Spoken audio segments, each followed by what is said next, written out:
Okay, let's do an example where we're going to allow the user to filter the data that's shown in the report using a drop-down that is also filled from the database. So in this case, we've got a list of films, and we want to allow the user to choose the director that they want to filter by. So here we pull a list of all the directors in the database, and they can select one of these, and then of course we have to refresh the report, and here's now all of the movies based on the criteria they chose. Now that's pretty simple in and of itself, but we've got a special little trick here. We want them to also, at the very top of the list, we want to have this show all films so that they can get back to the full report. That makes it a little tricky. So let's see what we got to do to get that done. Okay, first of all, we're going to need a data set that pulls that list of directors to fill the drop-down with. So we're going to embed a query in our data set, and it's going to pull back the director ID and the director name. And that seems fairly straightforward. You're going to show them the director name, and you're going to pull the movies with the director ID. So that seems pretty straightforward. But then we've got this over here. Director name repeated again, and we've aliased it as the sort field. Well, that's because, remember, we're going to want to put this show all films at the top. So this needs to go into the column director's name so that they will see this at the top. And to get it to go to the top, we need to give it some way to sort this. So we're going to do an order by sort field, which is this field here. So we're going to put all the directors' names in here with a 0 so that when we sort it, this will bubble up to the top because the 0 will always be at the top of an alphabetical list. And there's another trick going on here. The ID for this show all films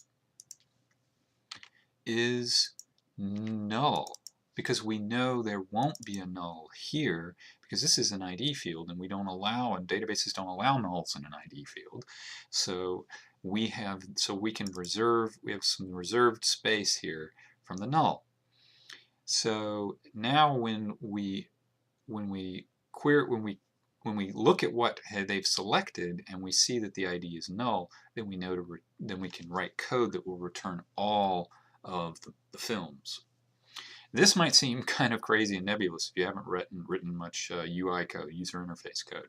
But if you've done much user interface code at all, this is pretty much bread and butter. This is how you fill a drop-down box. And all those drop-down boxes you use in all your programs that are pulling from live data, this is how you do it. Okay, so we got our fields. That's standard, standard, standard, standard. Okay, so that's all the magic that happens here.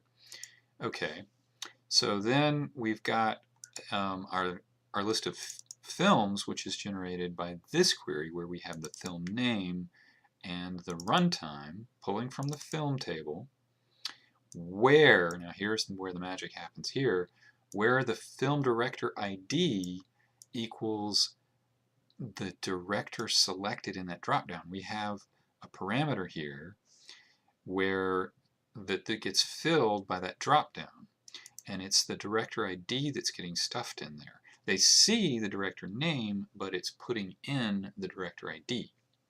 Now, if they select that show all, then it's going to be a null.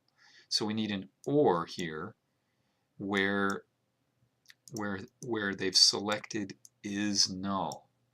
So that means basically, if this is true, and that's something too, you might think, well, why don't you say where it equals null? Well, null does not equal null. That's a weird database-ism.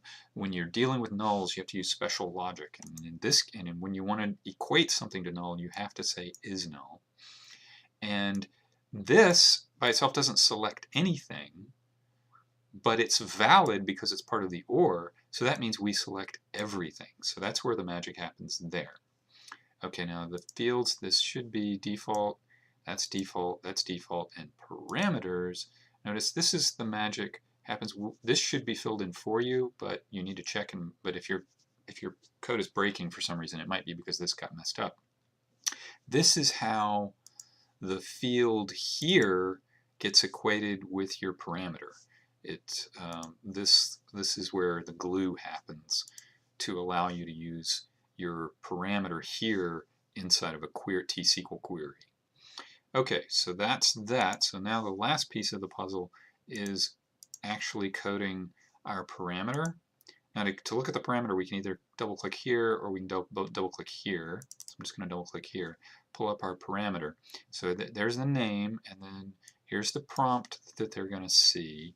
And we need to allow null because that's where we're going to show all movies. And the available values, we're going to pull that. This is where a lot of the magic happens here. We're going to pull that, get available values from query. So we need to say which query that is. That's the director query. And the value is going to be the ID, and the label is the director name. So the label is what the user sees. The value is what our code is going to see when our code looks at this parameter.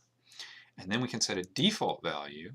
Now we could have just hard-coded the null here, but I decided to go ahead and make this dynamic, and just to show that you can make this, get values from query. You can pull the default value from query as well. So again, we're going to pull from the director's data set, and we're going to get that director ID. And there are multiple values in there. So how do you get the first one? Get the right one? Well, it's going to pull the first one. So that's how that works. And this is just default values. So that's it. That's how you get this to work. Okay, any questions, leave them below.